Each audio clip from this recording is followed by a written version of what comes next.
It seems to me that there are many very important things that you have to say in this book, but one of the most important, and something that I'd like you to talk to the audience about, is your discoveries about what the Iraqi resistance is, because we who get most of our news from the American media have a very amorphous conception of what American troops are fighting. We tend to think it's all terrorists blowing each other up, helter-skelter. So why don't you tell us, set us straight and explain exactly what the movement is that you examine. Yeah, thank you very much, Mark. You have in Iraq, it's difficult to say figures, but I tried, you have perhaps 100,000 resistance, national resistance freedom fighters. And you have perhaps between 1,000 and 2,000 Al-Qaeda people. So what's the difference for me between a freedom fighter, a resistance fighter, and an Al-Qaeda terrorist? A real resistant and freedom fighter doesn't kill civilians.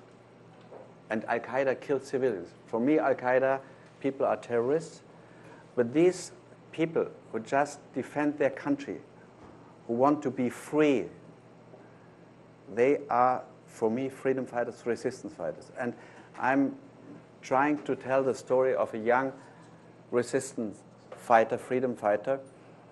He is 22 years old. He's a student. He doesn't want to make war. And the war arrives. The war happens. The Americans arrive in Ramadi. And then he says to his two brothers, I don't want to fight. I want to make my exams. I want to be a student. Later, I want to be a teacher, a professor. And he doesn't participate in the fighting. And then after 3 years, in 2006, his brother is coming home.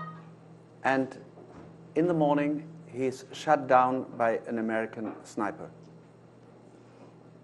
And he sits together with his younger brother, and they are, as every human being, they're extremely sad, but they say, we don't want to participate in this war. We will continue our studies. And he takes his little brother, they make everything together, whatever they can. And 6 months after the death of his other brother, it's in January, their house is attacked by American bombardments. And the whole family runs away. And suddenly they ran to an uncle, some 100 yards away. And suddenly they realized that they forgot to turn off the heater. And fuel in this fuel-rich country is very, very expensive. And so the youngest brother says, I go back and Zaid, the young guy I'm telling his story, he says, take care. And he runs away, and after 30 meters in front of the house, he's shot down by the Americans. And the whole family wants to go outside and bring him home because they see that he's bleeding, he's wounded. But there is shooting, and they cannot go out. And Zaid, the young student, he hammers against the walls. He wants to save his brother, but he cannot. And he sees the whole family, sees the whole night, how their little brother is dying. And this night, at the end of this night, when Zaid takes his little brother into his arms in the morning and brings him to a car, he decides to become a fighter. And he's fighting. And he's fighting not against civilians, he's fighting against American troops, against cars, against tanks. He becomes a freedom fighter. And he is not happy about that. And when he told me this story, this was very difficult for him. The discussion was interrupted again and again, and he stopped. He said, you don't want to tell it. It's my story, it's not your story.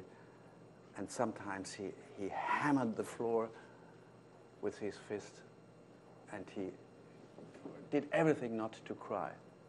And I did everything not to cry neither. And that's this untold story of this resistance. And I said, you have 100,000 of these fighters and 2,000 Al-Qaedas.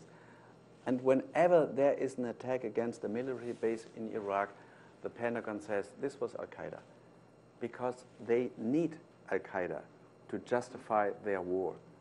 But usually it's not Al-Qaeda. When you have a real attack against tanks, these are the resistance fighters. And that's the story I wanted to tell. And there's the other story.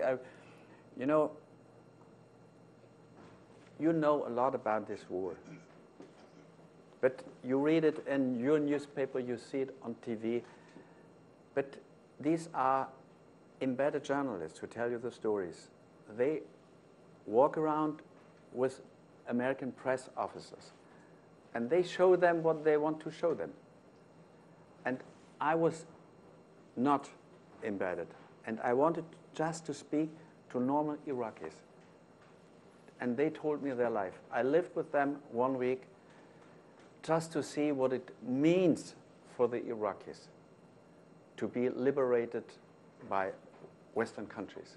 And I can tell you, they don't want to be liberated by us. They just want to be free. They just want to be free. And if I was in Baghdad again 2 weeks ago, I was in Ramadi, the same town where I wrote this story, and in Fallujah. I asked even militias who get money from the Americans. I said, what do you think about the American occupation? Tell them to leave us. We want to be free. And you will understand what I mean. Can you imagine Iraqi tanks in your streets here in New York? What would you do if there were Iraqi tanks? And this story of the Iraqi population and of the Iraqi resistance is so sad that when I was writing this book, I was crying like a child, because these stories are so incredibly sad. And I was fighting. This book is translated in many languages. I was so happy that it is now translated into English, because I wanted to send it to some American politicians. Because I say, those who started this war, they just don't know what a war is. They never go to the front lines themselves. For example, I like Obama. I like this man. And I heard that today or yesterday he was in Baghdad. Yeah, of course, where is Baghdad? He goes to a palais, he goes to a military base, but this is not Baghdad. This is not Iraq.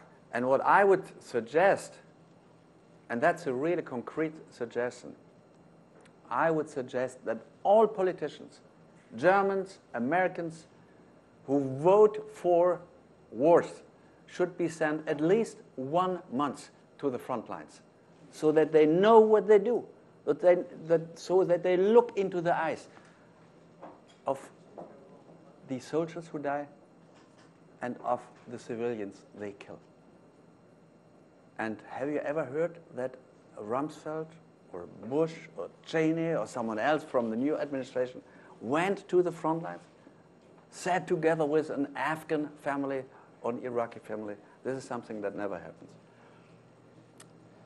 Well, I may hasten now to make clear to the audience here and the audience watching this broadcast that you may think that this man's a peacenik, or he's anti-American, or he's anti-Semitic, or something like that. It's very important to understand the scope of his career as someone who has really opposed adventures like these, regardless of who mounts them. 29 years ago, he was in Afghanistan helping the freedom fighters there against the Soviet occupiers. Financed by the Americans. Financed by the Americans, and that was perfectly okay. But his activities were so intrusive and annoying to the Soviets that they actually wanted to kill him. This is right, is it not? The spokesman of Brezhnev announced officially, if we get him, we'll flog him and we'll kill him. And this was a big trouble between the German government and the Russian government, because he said this on the 10th anniversary of the Russian-German friendship. so it was a little bit difficult, The that law he clerk. announced to kill a German member of parliament. Well, you may